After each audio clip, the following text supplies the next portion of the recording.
Yes, sir. Yes, sir. We are back. We are back for season one. Season one finale. We're here doing the thing, y'all. You already know what time it is. My goodness.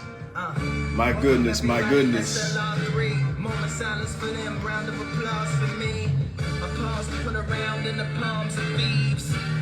So far, so good. So far, so good. Everybody, welcome to the season one finale of Freestyle Friday, episode 24. Be sure to share this stream with those of y'all whom you think would enjoy this live stream. We're just gonna be waiting for our guests, right? So for the most part, we're gonna be expanding on this metaphor. We're excited to have our guests come in and break down a lot of the topics that are important to them and ultimately topics that are important to us. We have an amazing roster of questions right now. And so yeah, just be sure to share this live stream with anybody you think would enjoy. And ultimately, let's just get straight to it. So we're just gonna stand by and wait for our guests to hop in here. In one moment. Let's see what we got. Let's get it.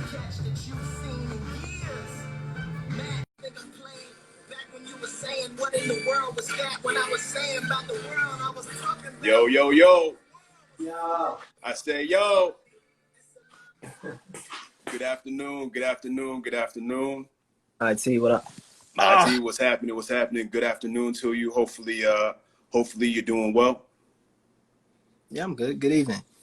Good evening, good evening, good afternoon. So ultimately, first and foremost, I just wanted to thank you for taking the time for participating in the Full Circle Freestyle Friday series. We're on episode 24, so this is 6 months of grinding, that we've been doing, be able to pull and extract value out of this metaphor. Life is a freestyle. So the effort and the scope for today's episode is really to focus on your perspective in terms of how you depict metaphor, in terms of what value you derive from metaphor, and then enlighten some of the folks in here as to some ways perhaps they can incorporate freestyle into their lifestyle and augment their way of thought and their perspective. So ultimately, we got our 16-bar analysis that we've been working to stick by throughout this whole process, but we've had some long-winded folks on here. Some people have left the earth explaining these questions, and I have no problem expanding. If we don't get to all of these, we will choose the select few cream of the crop to get to, and then ultimately do the most for the folks in here in the chat. So either way, I want to say I appreciate it. So how you feeling today? Is everything all right? Yeah, I'm good, IT. I'm hanging in there. Can't complain. Okay, fantastic, fantastic. So ultimately, we're just going to dive right into IT. So first and foremost, we usually start by establishing this baseline, right, with your perspective on the metaphor life is a freestyle. If you wouldn't mind giving us your version of an etymological breakdown of that.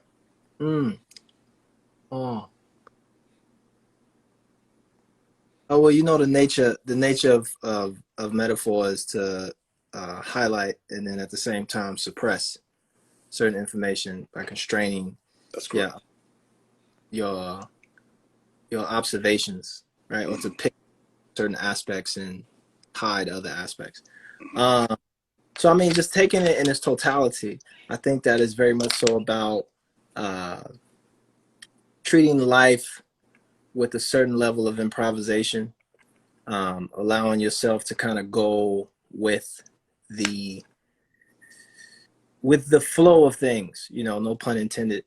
But also knowing that as much as we freestyle and we think that it's kind of something that's happening in an instant, we're still pulling from a certain database of experience, lexicon, mood, what have you, to generate what that is. And even the things that maybe even the people that we're freestyling with, right? We have a database and a baseline of them, like who they are, what their expectations are, what they've seen, etc.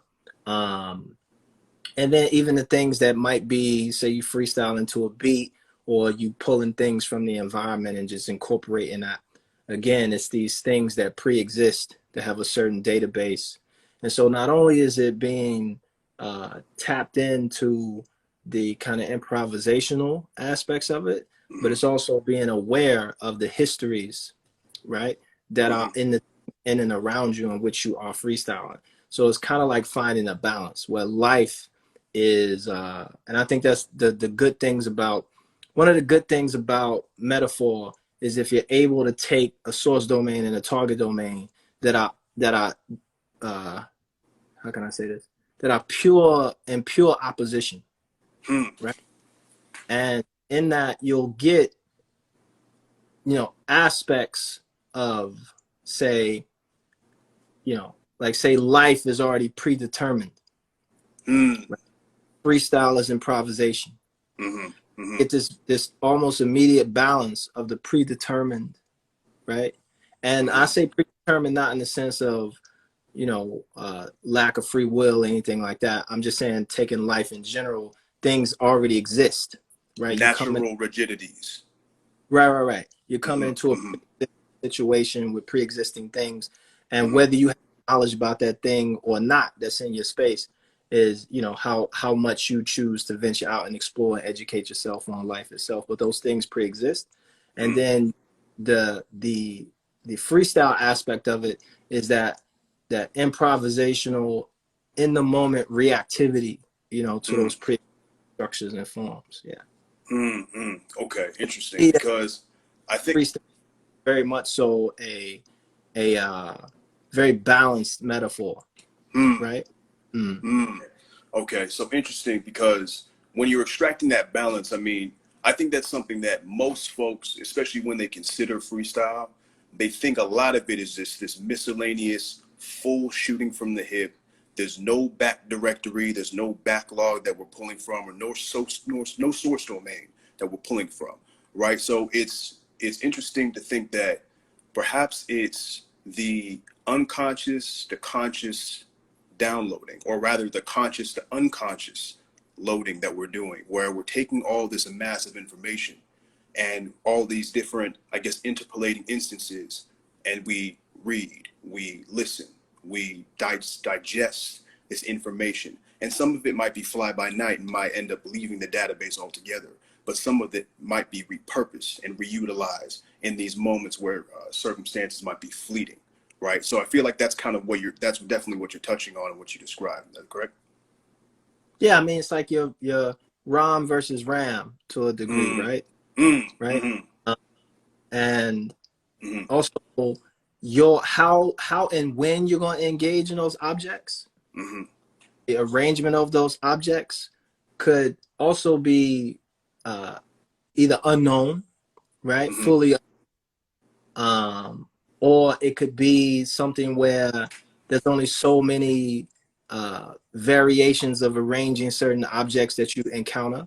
Either way, the way you experience, the way you come into it, right, is going to be novel, and somewhat new and unexpected. So even the interactive part of it, you'll still, no matter how well laid out it is, there's always parameters and constraints that are constantly changing and being dynamic, where you're always going to have a fresh experience, right? Even with the same material, the same objects in that, simply because I feel like life, even though it may seem that it's static, it's constantly evolving, it's constantly decaying, it's constantly moving, right?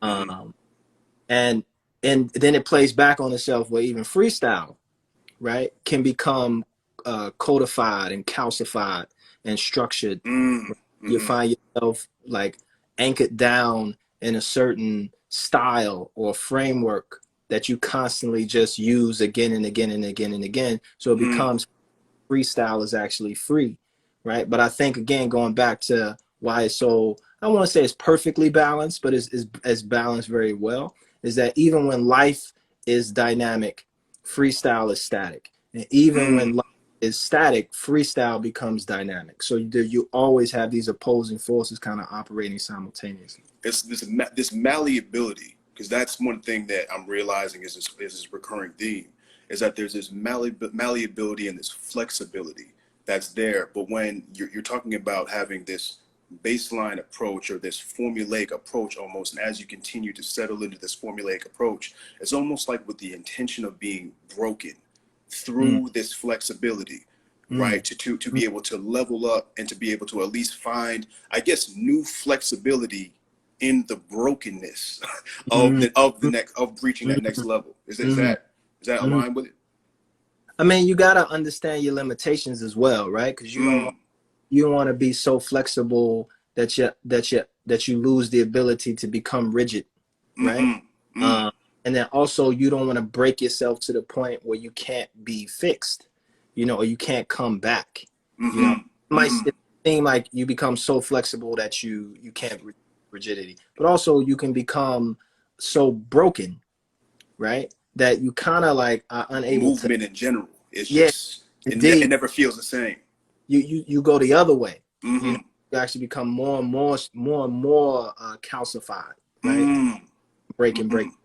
And you really doing yourself a service. And that's why I say it's all about that balance, right? And it's jumping in between these kind of being in superposition, right? If we from a quantum standpoint.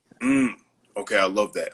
That's a perfect start, because I feel like that blends directly into this next touch point, which is, how important is the ability to understand the structure and function of metaphor in today's society. Now that we've established that, there are these ebbs and flows, there are these rigidities and malleabilities and these flexibilities and things of that nature, where do we find the value, the importance? I guess all information is in certain ways relevant information, all angles are relevant, right?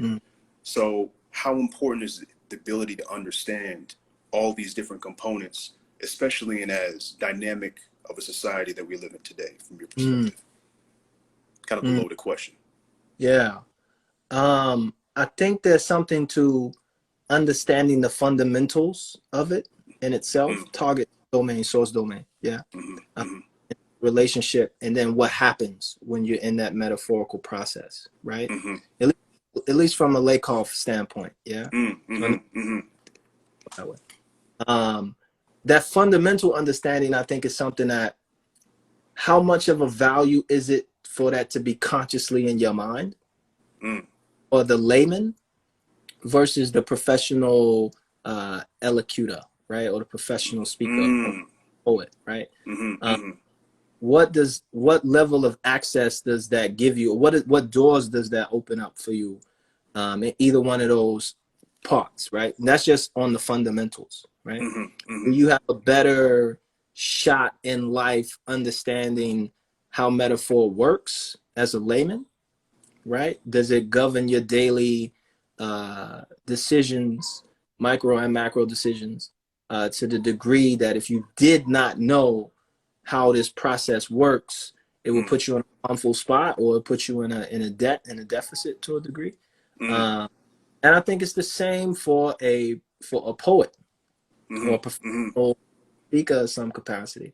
That it's that same balance.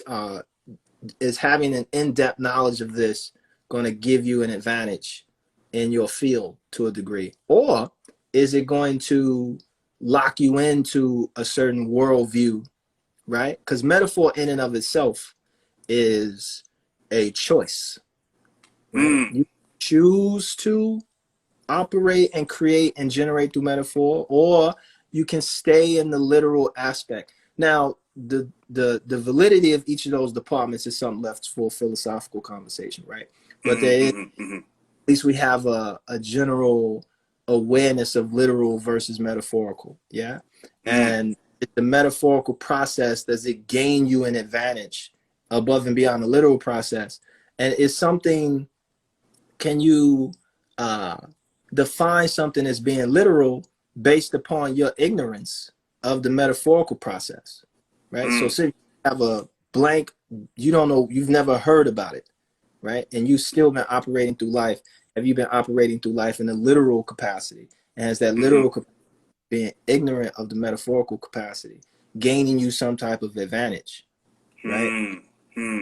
And both fields, as a layman or as a professional, elocutor or what have you, communicator. And I'm in the field that I think it does give you an advantage if you have an understanding of the metaphorical process, the fundamental process, especially the aspects of suppression and highlight, right? Because it'll hopefully you will do the analysis of the metaphor and go through all of its entailments through that process of understanding what's being suppressed, what's being highlighted, which is basically the process of listing entailments, right? And I think it does give you a competitive advantage, and I think it is important to understand that, simply because it opens you up to all of the different options. Now, can you successfully deploy it in a capacity, say, are these highlights in and of themselves able to be deployed in a fashion or in a context where it becomes relevant, which is the word that you brought up, the relevancy of it? Maybe not. Maybe it is still very niche. Maybe it is something that's still very covert or meant for a enlightened few or group, right? And that nicheness, and that it seems like this iteration, although subconscious or unconscious in a way, it seems as though, to your point, the folks whom are choosing to identify this thing realize that this flexibility exists within due process, within this metaphor, or in the context of what we understand to be entailment, which for the audience is the ultimate extraction or the root of the actual metaphor that's being focused on. It's that there's this ignorance is bliss tie-in, where we're not necessarily looking at we're not necessarily looking at the flexibilities that could occur because I'm rigid in this one way, and to be honest, per the task at hand, I'm highly successful at this task at hand being this rigid. The only thing is, because everything is prone to dynamism, everything is prone to its unique half-lives and things of that nature, that at some level, some adaptation on some unconscious level or even conscious level until it becomes unconscious is of value. Absolutely. I think understanding that part of, for one, at least Lakoff presents that you can't escape metaphor. Okay, if you take that school of thought and you run with it, well, what does that mean about awareness? You have to be aware of metaphor.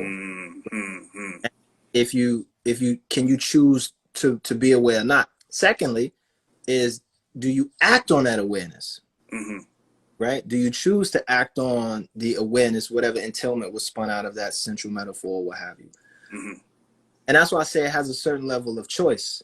And my school of thought is that I think metaphor is malicious at its core. Right? Some of the lectures I've gave and stuff like that, I think it has a malicious quality to it. If you could expand on why you feel as though that it is that way. I mean, because my next topic was, what is the most important metaphor you believe you put into the world, and why? Why is that favorite metaphor malicious, even though you put it out? What's that? Well, I guess why'd you do it? the metaphor itself, would be metaphor is malicious. Right? And I think there's something to that suppressive aspect of metaphor. It never gets to, because it's always about referencing to the other. It's always about off to the other. It's always about trying to push blame onto something else. Now, it all depends. It all depends on what level that you're using it, right? Of course, the context is always king, right? But it becomes, am I using metaphor as an educational tool. Mm-hmm. And as we discover a new thing together, neither one of us know what this is. Mm-hmm. So we identify certain attributes superficially, and then we try and relate that. Since we can't carry this thing back with us in a literal sense, Mm-hmm. we have to carry back as much information as we can. So metaphor becomes a container in that sense, where I'm going to take this experience or this mountain or this cloud or something back to the village, and I need to explain to people what it is. So I need to make sure that I'm able to contain and store the attributes. And then to unlock those attributes, I have to find something in the village that already pre-exists that is at least related in terms of its attributes, right? And then I have to build this kind of show and tell kind of complex at a distance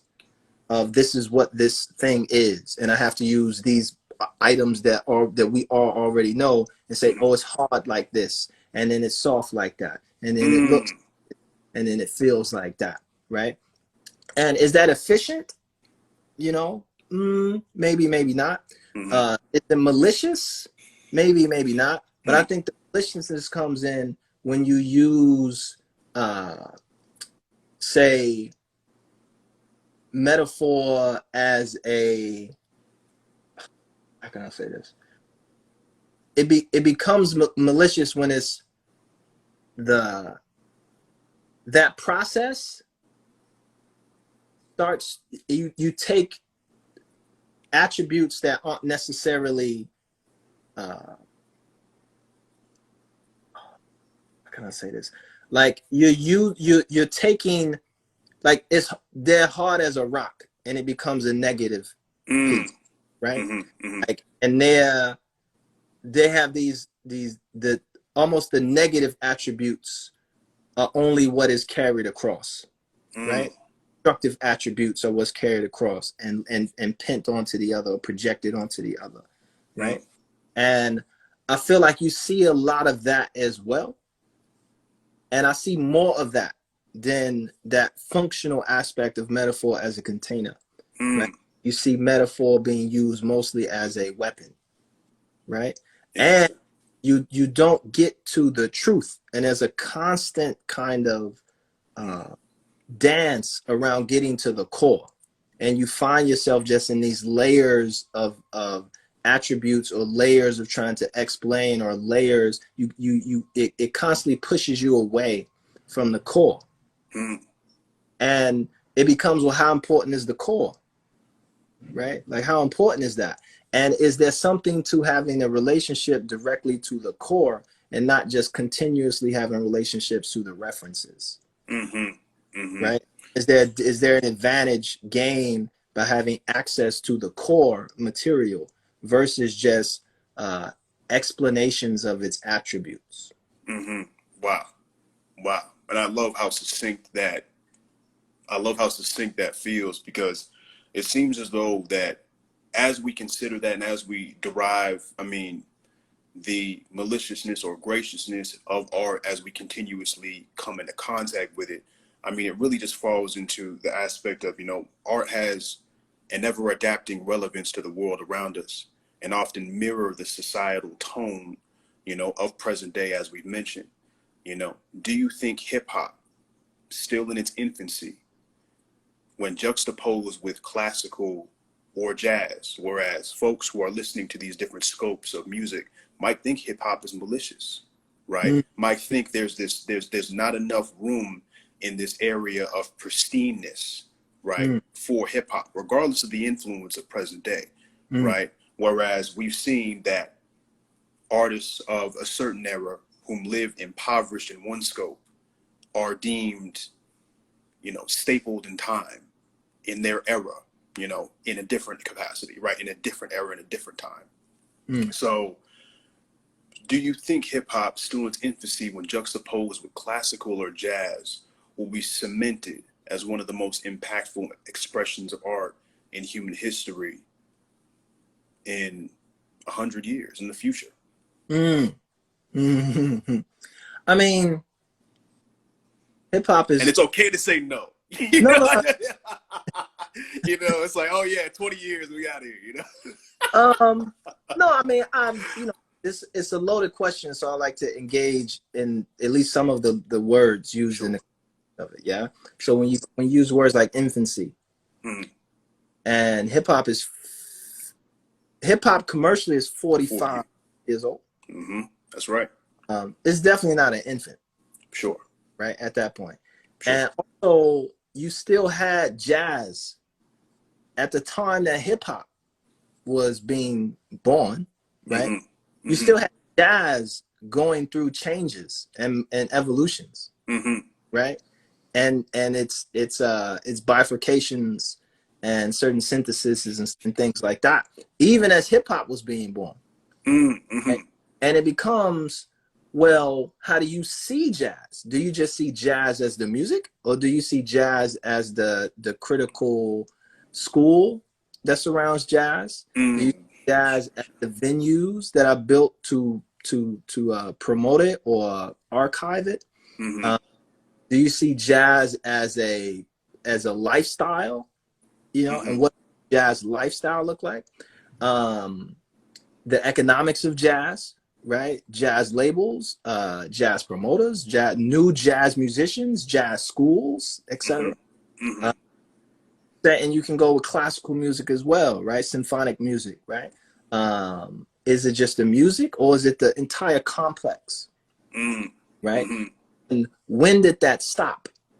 Because it becomes, if those things never stopped, which they haven't, right? Classical music has not stopped. Yep. Perpetuity. They're still playing sonatas and symphonies and reprises that are hundreds of years old. That were in their essence only recorded as the data of notation. And from that, you still have these really verbose, really rich experiences. And then all the culture and counterculture that sprouts out from that, right? Yeah, as of today, classical music still has a presence. Jazz still has a presence, a major presence. And I think hip hop is the same in that sense. Hip hop just isn't the music, right? It's the complex that surrounds it. It's the school of criticism.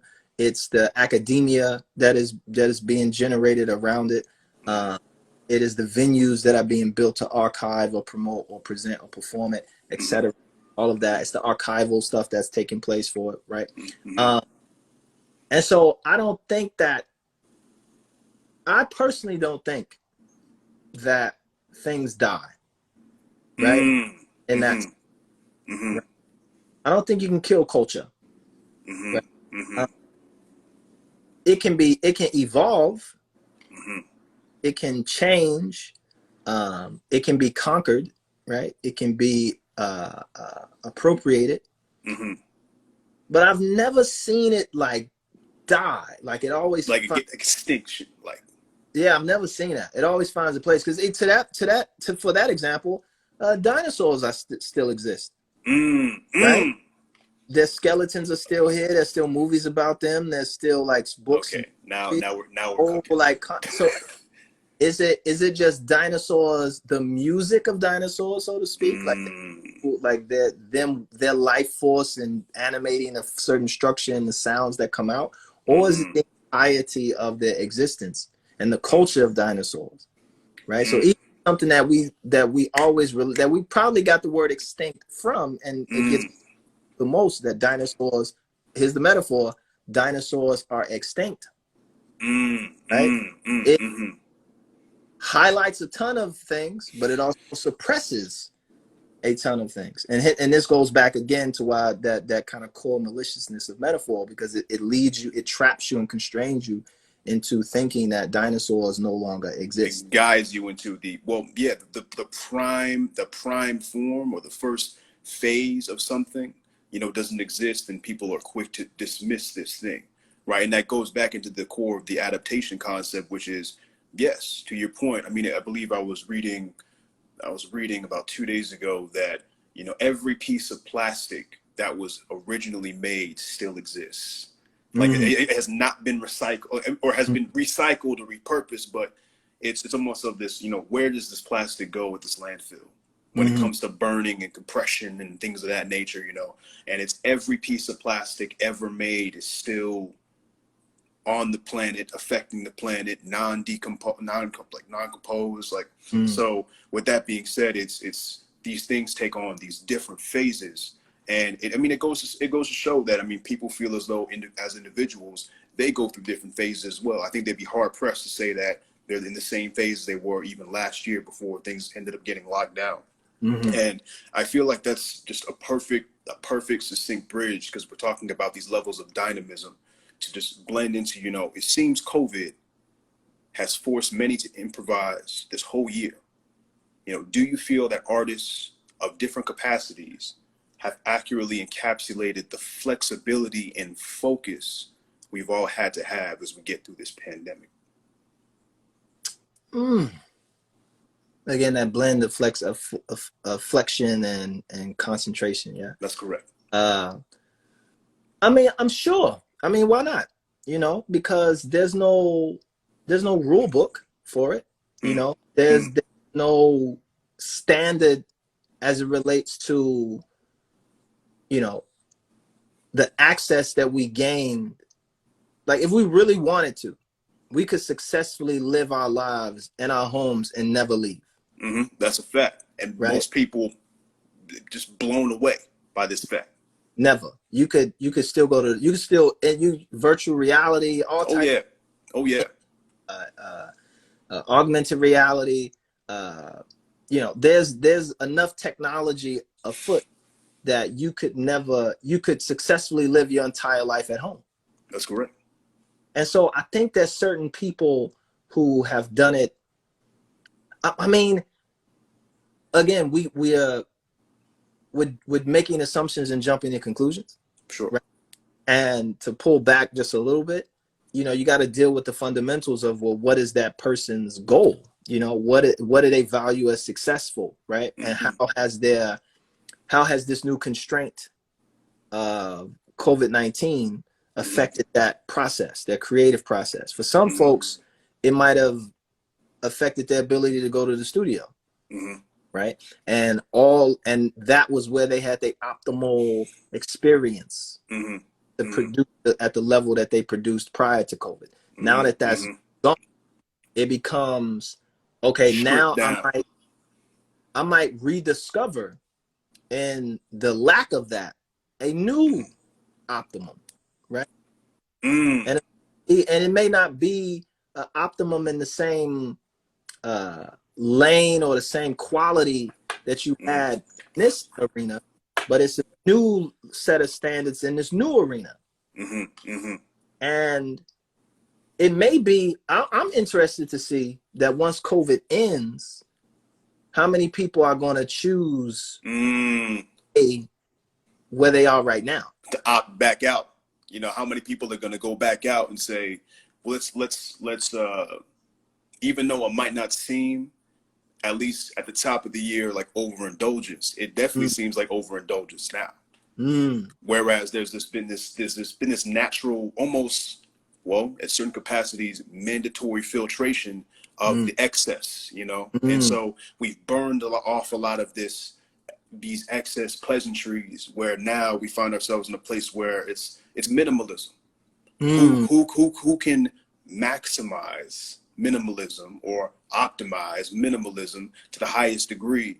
And those people are the ones whom are finding this new state of life fruitful, adaptable, right? And I think in a way, you know, that makes me think of, you know, how people are finding, at least I guess you could say, the best sides of themselves through this process. Because I feel like a lot of folks feel, you know, squandered through this, but it seems as though, back to the first point that we were making, that it's just the levels of iteration. It's you were inflexible at this certain period of time, right? You kind of, there was March, and then April, June came by, and you were kind of fighting it. You know, you were like, no, it's gonna open.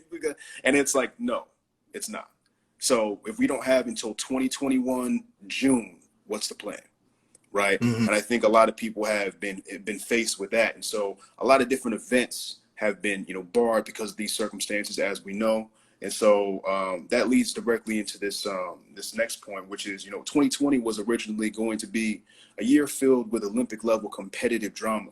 And we've seen as a society that even in the midst of a pandemic, we still wanted to see any competition that we can get our eyes on. Maybe now more than ever.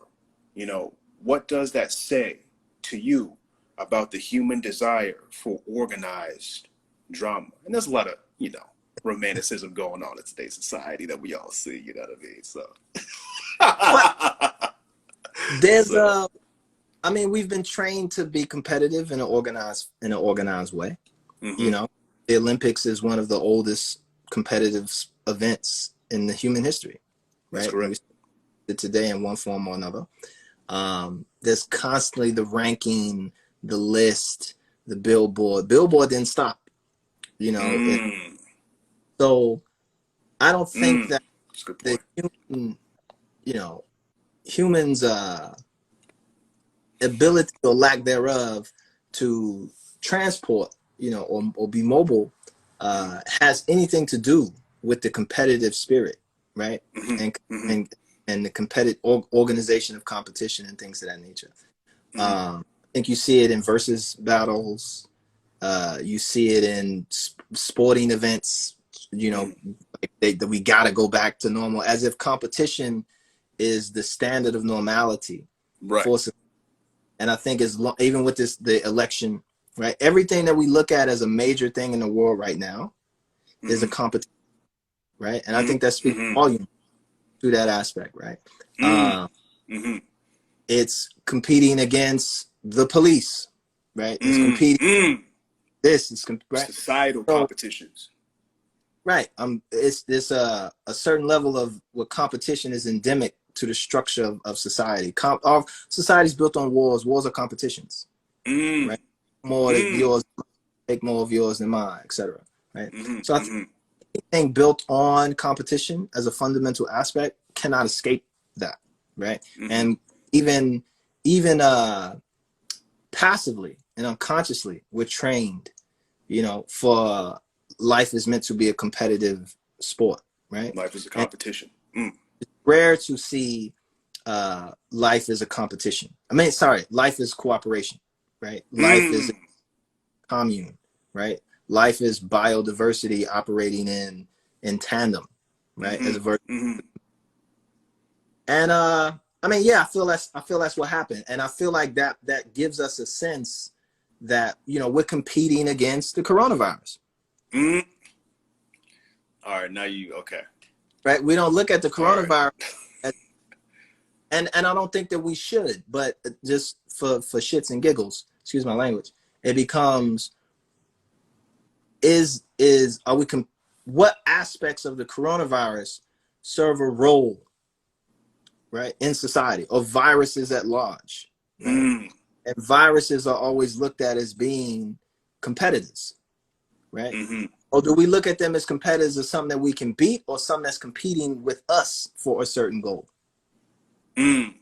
More of us than this virus. This virus is a constraint on the freedom at which we want to live in certain capacities. So because of that, we must compete to eradicate this virus before the virus competes to spread itself within its just adjusting environments.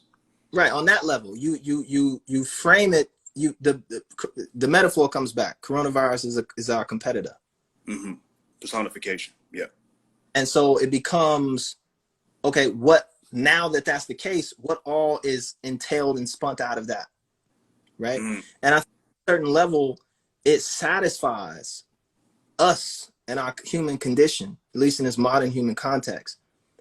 It satisfies us and gives us a certain structure in life, even with the horrors of something like the coronavirus. So the coronavirus in and of itself is just pure destruction. But when you say the coronavirus is our competitor, then you're able to fight it. It gives you a sense of purpose. It gives you duties, things that you can do, et cetera, et cetera, et cetera. Very, very, very, very well put, because at the end of the day, most people, especially when it comes to the life is a competition metaphor. When it comes to that weaving into, you know, coronavirus is a competitor metaphor. It's this repulsion, and if for whatever reason feels like this more natural human nature repulsion of, you know, life is cooperative, collaborative.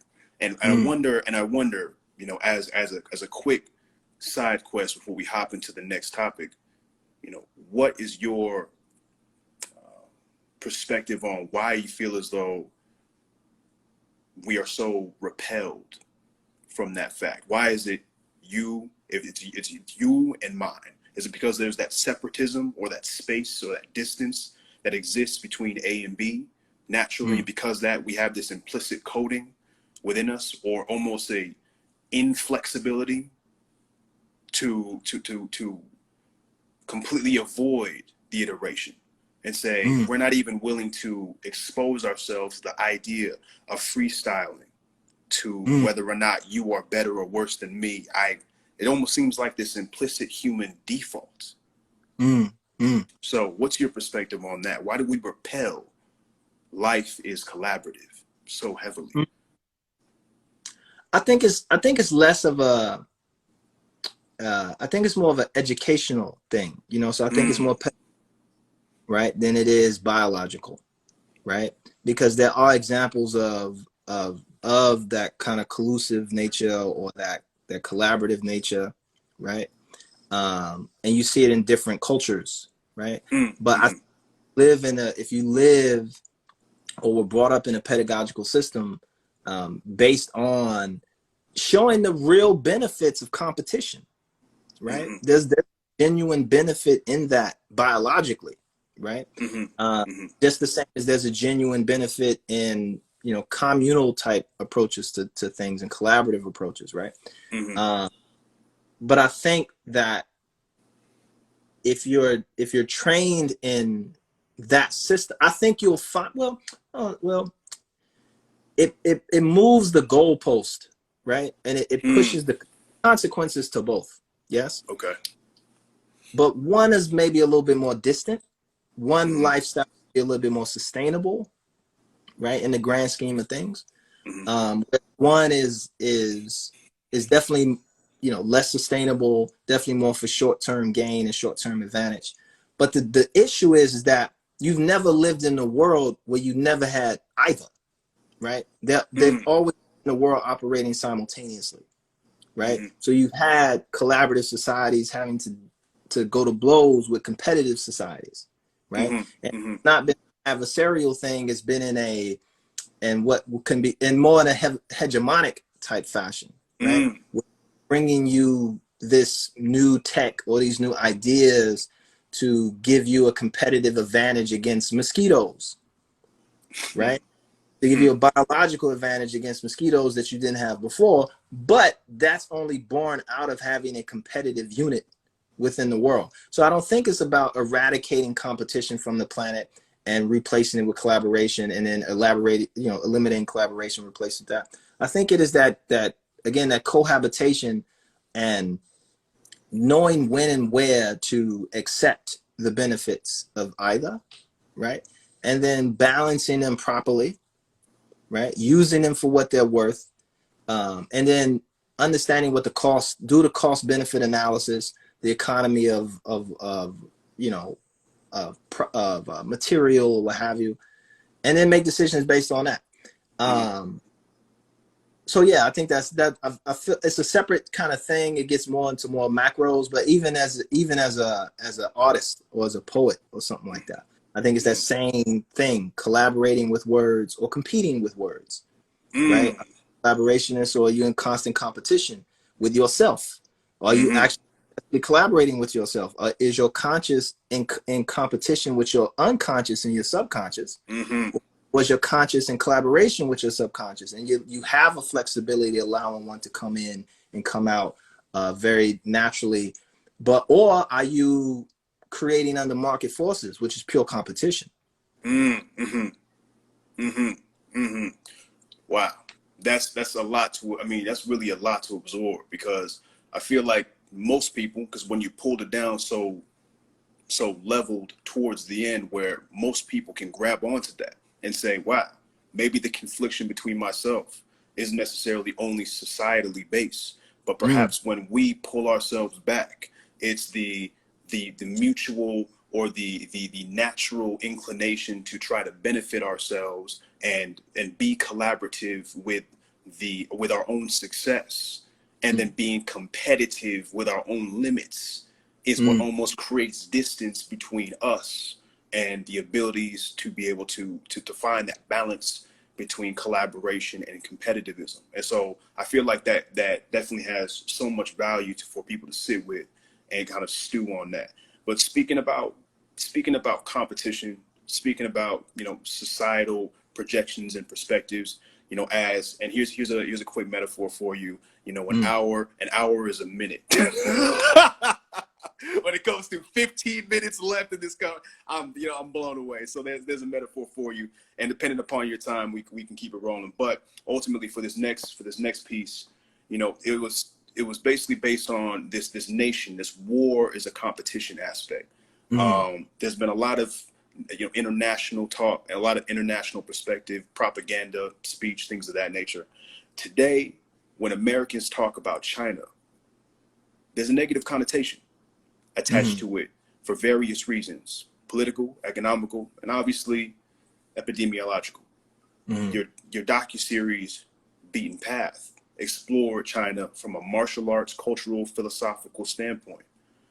What can you tell the audience about China that has gotten overshadowed by COVID-19 coverage to be able to bend that perspective? I think one, for me being there multiple times, having business there, being able to be a tourist there culturally and then embed to a certain degree, is that China's massive, right? And I think we kind of discount how big it really is. And what is required to govern successfully a population and a landmass that big. And what type of system you would need. I mean, you're literally dwelling in a place where it's the states could be countries in and of themselves. Different provinces can be whole countries by themselves. And what does it require to rein that in, and eliminating kind of some historical aspects, which may be for a different conversation. But just to answer directly, I think it's understanding how big China is, understanding also how human China is, right? Sometimes we lose the humanity that exists in the other, and it almost can come across as, and Chinese folks will kind of like agree with this, is the Chinese face kind of has a lack of emotion. So you don't really know what's going on versus, say, our face, an American face, right? Very expressive, very always about expressing multiple emotions and this and that and that. Not saying that they don't, but the resting Buddha face, you know. the natural stoic. It's very hard. In some cases, it can be very hard to read what's actually happening, and because you can't understand the language. Right, so it's you doubly lost. So your mind is searching semiotically for some type of sign of what is happening, right? And so you default to facial expressions, right? You default to, you know, gestures and things like that. But then also understanding that sometimes those facial expressions aren't there. The range that you would expect, right, isn't necessarily there. And understanding that people are. And in that, not to confuse that with a lack of that's you being unable to understand them, right? It's not that they have a default or they have a deficiency in expressing themselves to you, or an obligation to reach across the table and compensate for what folks are unwilling to do. Right. And I think you'll realize, like, if you get there and you get a chance to be in China and go to the different provinces and the different places, you realize that the people are very human, right? In all its capacities, right? They're very nice. They're very mean. They're very they're very happy, they're longing, some of them are very poor, some of them are very rich, some of them hide the fact that they're poor, some of them are trying to hide the fact that they're rich. It's the same level if you went to any city, country in America, right, and just seen a range of different people, but you're able to read somewhat, not with a certain level of resolution, right, about who's doing what. When China, there's a learning curve that you have to come into contact and come into embrace to get that understanding. So I think it's some misconceptions about how human they really are, that how really it's the same, right? But in certain cases, how much better you have it, because levels of poverty there, again, as a metaphor, right? Like that metaphor hides that there's a lot of people living like, and that are, you know, very, very intelligent, went to school, have a degree, have this, have that, but that's only one layer of society. Then it becomes, you have to go get this job, but there's 1,000 people competing for that same position. And what do? Trained in med and science and this, but you can't get a job. Now you're like washing clothes, right? And you know, it's very, very interesting how much of the society is based on your success in the educational system and your ability to get a job, and then the people who fall out from that and can't compete in that space. And I think Americans would be very surprised how the average Chinese citizen lives, what they want in life, their attributes, that they want to feed their family, they want to have a good education for kids, they want to be the same aspirations that are no different than the American dream. Exactly. And that's one of the characteristics, you know, that I feel as though I would 100% agree. I mean, backpacking through India, being through certain areas of the planet, going back to, you know, to Jamaica, going to these other places where, you know, you see folks in jungles, you see folks like sleeping outside, right? And it's one of those things where it's so enormously humbling. It just depends on what capacity you are to be able to accept what you're seeing, right, when you're seeing it in a way. So some people, I'm sure, can go to whatever province of China or whatever section of India, whatever section of any impoverished country, Southern America, Central America, you have it, and they're like, can't wait to get back home to get these, you know. And in a way, they're so glassed over with the idea of, you know, there's that, again, that repulsion of that collaborative and the competitive, to the point where there's this dissociative effect that takes place, where I feel as though implicitly people know everyone's dying all over the planet, but as long as it's not, again, me and mine, there's this separation that they create. So, you know, with that, it's wild to think of. Go to the next question, but I'll just to close on that. The main metaphor one of the metaphors that I left out of China with, which was this kind of discovery, was that China is very ghetto. Like it's like the hood. So if you with the same mentality that you have living in the PJs or living in the hood, that is one of the cultural mainstreams that is there in the country. Wow. And even if you can't speak the language, anything, if you just allow yourself to embed in that particular undercurrent that this is the ghetto, and this is how I move through the projects or I move through the hood, China becomes very familiar very fast. Really? That's a trick. That's a trick. Certain parts, all parts, but certain parts. But that is there. Like that current exists. Right? Wow. Yeah. So many different linearities that people wouldn't even think of, you know. So to move on to the next piece, you know, expanding upon the metaphor, because people are, you know, unfortunately being faced with this circumstance and have less access to healthcare. They didn't get that job. They didn't get that opportunity, things like that, especially like here in America, regardless of their skill set, education, knowledge. Expanded upon the metaphor, life is temporal. How important is it for an artist of today, whom is time stamping this period, to create for the mind state of tomorrow from your perspective? And as a small second caveat, because this is the buzzer beater, what would you like to be remembered for in the generations to come? Okay. So the second one first. I always say that if I've added value, remember me for that. If I've done one good thing to add value to your situation, remember me for that, right?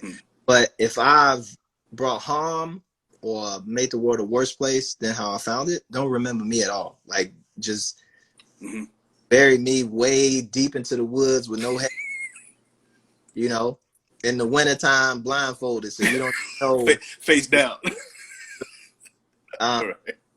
So that piece, like, remember me if I add value. Yeah. If I don't remember me at all.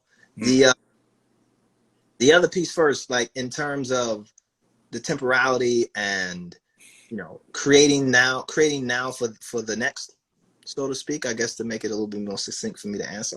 Sure. I mean, we do that anyway. Like, we create in the real time for the next. Even freestyle, you don't end where you start. That's a fact. Right? It's always over there. You wind up over there. It's a translation. Indeed. Right? So it becomes, you're already doing that. It becomes, what type of future do you want to see? Right? What type of future do you want to have? Orientation. Right? And speak to that. Right? And do that with a certain level of intention, with a certain level of authority and authorial intention. Yeah. And we have more control over the future than we think we do, than we think we don't. Right? We actually have a lot of control and handling on how the future is going to generate itself than we think we don't. Right? And I think it's to open yourself up to that, you know, understanding that relationship. I don't want to call it power, but just that awareness of that particular situation, and that you can actually speak to it and bring it to fruition. Right? So I think there's a certain fallacy in the real time versus the future, and speaking the now for then or the now for the next, because you're doing that anyway. Like, you don't have to waste time or intention now trying to prepare for that, because you're going to do that anyway. You're going to start writing this rap at 6 o'clock. You're not going to be done until 8 o'clock. You know, so, but are you trying to keep 8 o'clock at 6 o'clock? Right? Are you trying to freeze 6 o'clock? Right? And then no matter how much time has passed, this is constantly frozen into 6 o'clock. Right? Like this verse that I wrote, this idea that I had, this structure that I built. Or are you building flexible, you know, things, flexible institutions that evolve over time? Which agency is the most optimal to yield that translation? And when you have this authorial intention, it's the idea of, you know, it's almost like stepping into your own power. That temporality is all within the scope of what you deem it to be, it seems. Yes, there's definitely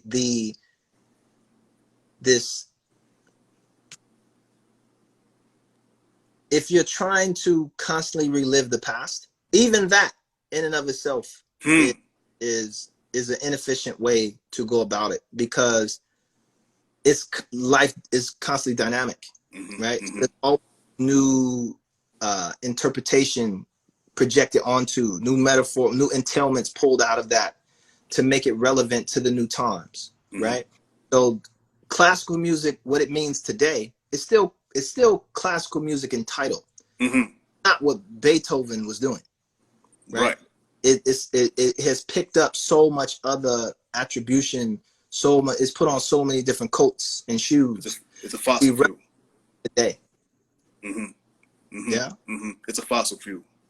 Yes, it's very much so. That concept of static, but having to be able to be burned and manipulated and fluid, right? To be used. So when you give it a certain level of utilization, it break the stoicness of it begins to degrade and break down.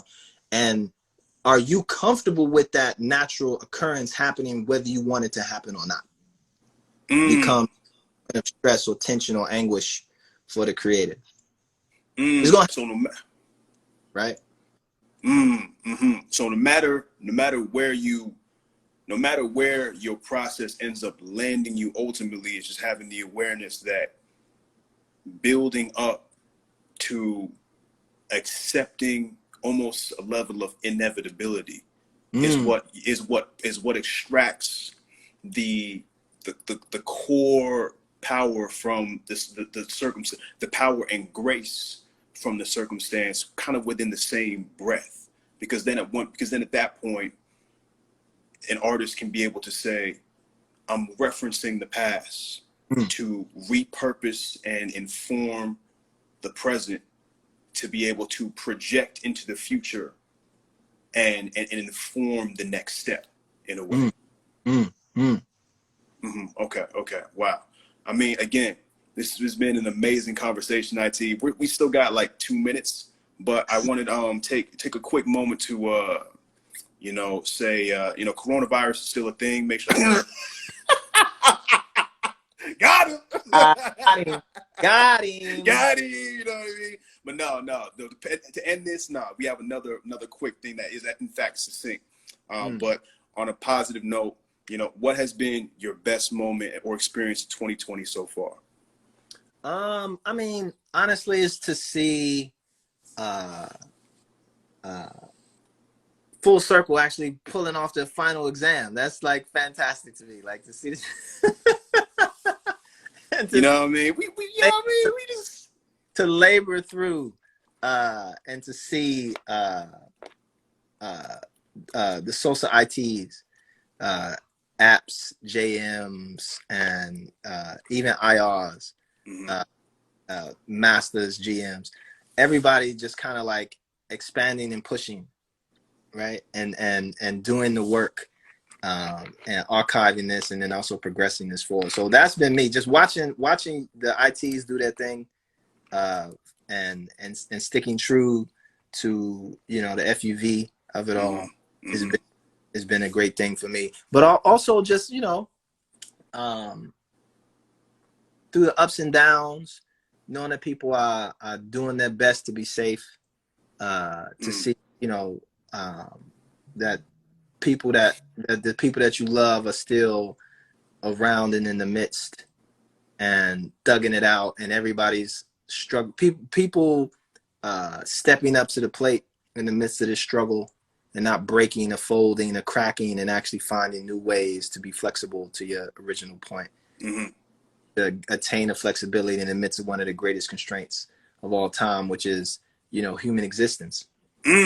Relates to COVID-19, which is a big thing, right? For some of us, for a great portion of humanity, we're losing a lot of our elders, and we're losing a lot of that database, that that information may be gone. So, it is a bittersweet.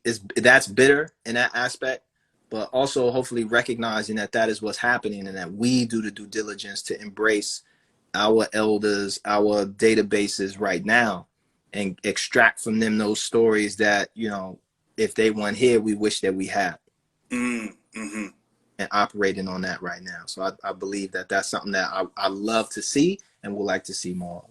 100%. What's on the horizon, I think, in terms of what you have in scope when it comes to your dynamism, your freestyling throughout this process, as things become more open and things become more malleable, as we should say. Well, I just got invited to be on the board of a non-for-profit in San Francisco called Gray Area. So, congratulations. And so it takes me back to my theater days in high school. Definitely looking forward to that. The podcast, the Lupe and Roy show, for sure, is definitely grow and keep building and add value and make interesting. And what else? Working on my Grandmaster submission. I'm hitting my dub. So it's about that time. I mean, I'm gonna need the link. I think. What's going on with this? It's been like is it dropping with Detox? Oh, it's the bonus track on Detox. Oh, stop it! Leave me alone, IT. But I mean, just enjoying the time. That's all this Of is. course, Enjoy the of course. under the constraint as best you can, and keep things FUV. You know. 100%, 100%, 100%. Well, either way, IT, myself, and as well as all the ITs and SOSA appreciate your effort towards building the infrastructure, creating the curriculum. I believe it was a heavy component as to building the bridges for these IRs, for these ITs, for the GMs and the JMs and you know, and the apprentices to be able to all come together. I definitely think, you know, as time progresses, we all are, I guess, implicitly, you know, journeymen prep in our own way, or actively, I guess, pre-working that muscle, especially through the perspective of a lot of the, you know, year apprentices that are in their GM bag right now, which is a beautiful thing. So with that being said, either way, I encourage everybody who is a part of this live stream to check out our previous episodes. All these folks have brought an intense, amazing, heavy registry of value to not only the concept of freestyle, but also the concept of what it is to look within oneself, to find that level of adaptation, to find that rigidness, to find that fluidity, to find that level where you can adapt and shift, right? So with that being said, I just want to say, what was that? Peace and much love. Come on, man. If you're going to do it. Okay, hold on. Do it all the way. No, like, no, lead it. No, lead it. Lead it. Like my dear grandmother say, before she passed away, God bless her soul, she used to say, peace. And much love to you. Much love to you. All right. All right, IT. All right, T. Take care of yourself, yeah? Peace, peace. All right, y'all. So that was the episode, season 1 finale of Freestyle Friday.